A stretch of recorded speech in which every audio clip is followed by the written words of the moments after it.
সৃষ্টিকর্তার কাছে আপনাদের প্রত্যেকের সার্বিক মঙ্গল কামনা করে আমার ছোট এই উপস্থাপনা আমি আপনাদের কাছে তুলে ধরছি। আশা করি আপনারা যেখান থেকে দেখছেন সবাই কুশলে মঙ্গলে আছেন।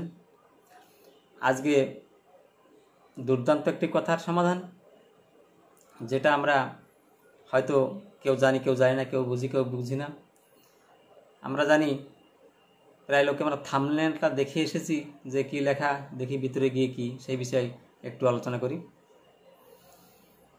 ঠাকুর আমাকে কৃপা করছে না, ঠাকুর আমাকে দয়া করছে না, ঠাকুর আমার দিকে তাকাচ্ছে না, ওর সব কিছু হয়ে গেল আমার কিছু হচ্ছে না, এই যে আমাকে মনোভাবটা, এটা কেমন?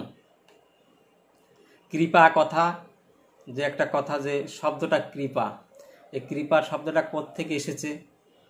এই কৃপা কথার মানে কি? কৃপা কথার মনে হলো করে পাওয়া।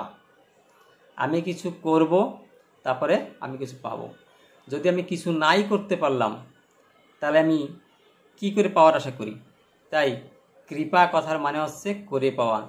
সর্বপ্রথম সেই সৃষ্টিকর্তার সাথে, সেই ভগবানের সাথে, সেই পরম পিতার সাথে, পরম ঈশ্বরের সঙ্গে যোগসূত্র স্থাপন করতে হবে।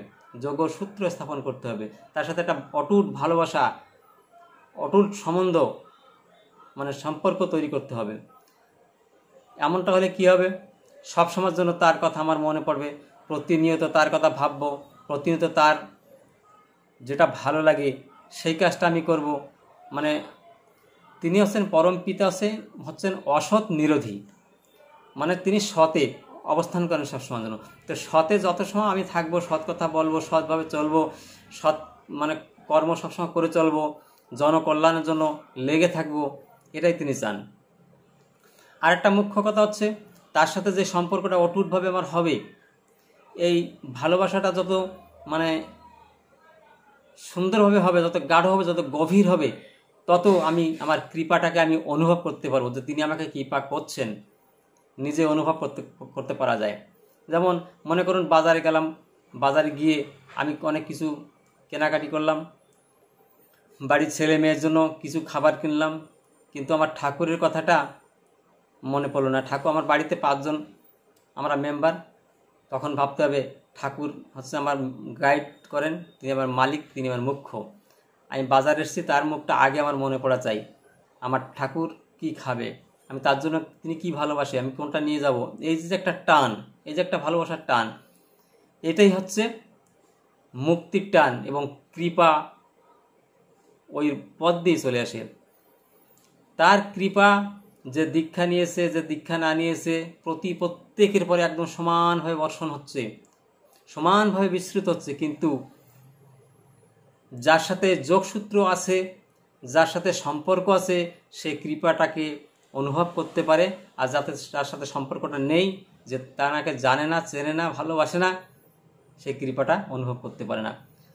আমরা মিছেই বলি যে ঠাকুর আমাকে কৃপা করে না। এই জন্য তার সাথে অটুট বন্ধনে থাকতে হবে, অটুট ভালোবাসতে হবে। এজন্য সবসময় নাম ধ্যান করতে হবে, সকাল সন্ধ্যায় তার কাছে বসে প্রার্থনা করতে হবে, নামময় হয়ে চলতে হবে। তাহলে তার সাথে একটা ভালোবাসার সম্পর্ক সৃষ্টি হবে।